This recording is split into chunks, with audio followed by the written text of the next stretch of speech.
Ya kardeş, ne düşünürsün böyle?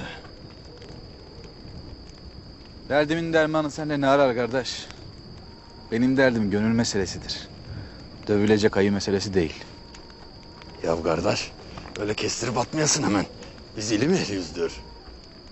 Ne diyorsun kardeş ya? Ne ilmi ne ehli? Kardeş sen anlat hele, anlat. Anlat hele kardeş bana.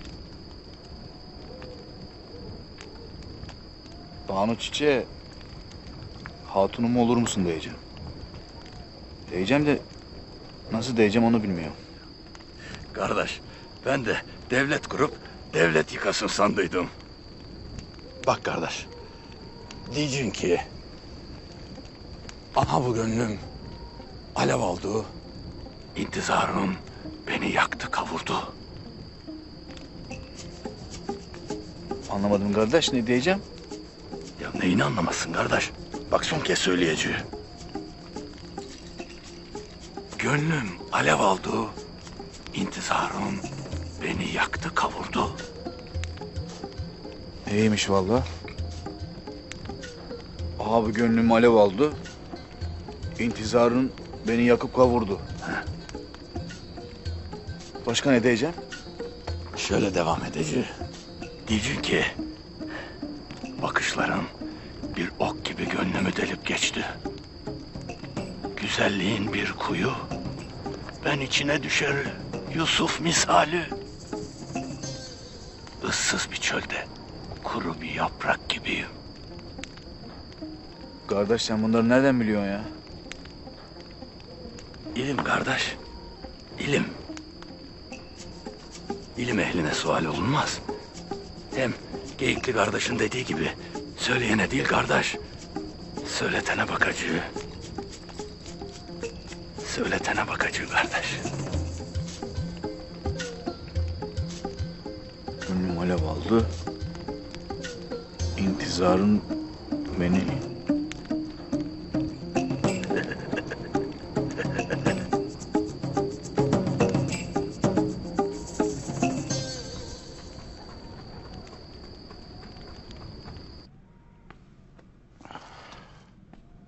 Bu şifayı yaraya iyice süreceksin Banu Çiçek Hatun.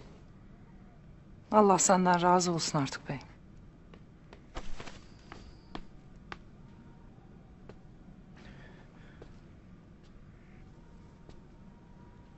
Benim bakmam gereken hastalar vardır. Sen dediklerimi yapasın. Allah şifanı versin.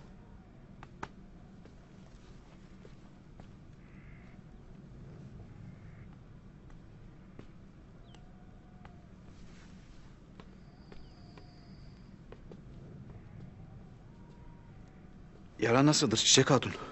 Sağ olasın Doğan Alp. İyidir. Artık beyin verdiği şifayla daha iyi olacak inşallah. İnşallah. İnşallah Çiçek Hatun, inşallah. Çiçek Hatun. Gönlün beni yakmıştır. Nasıl bir göz varsa artık sende, ok gibi kalbimi deldi. Sen bir kuyusun, ben de içine düştüm. Sen bir çöl gibisin, ben de sende kayboldum. Sen neler dersin Doğan Alp? Allah ben de bilmiyorum ki ne diyorum. Lavamsı. Aman. Haydır Allah. Ben böyle lafları bilmem Çiçek Hatun. Banu Çiçek. Hatunum ol isterim. Beni erin kabul et isterim.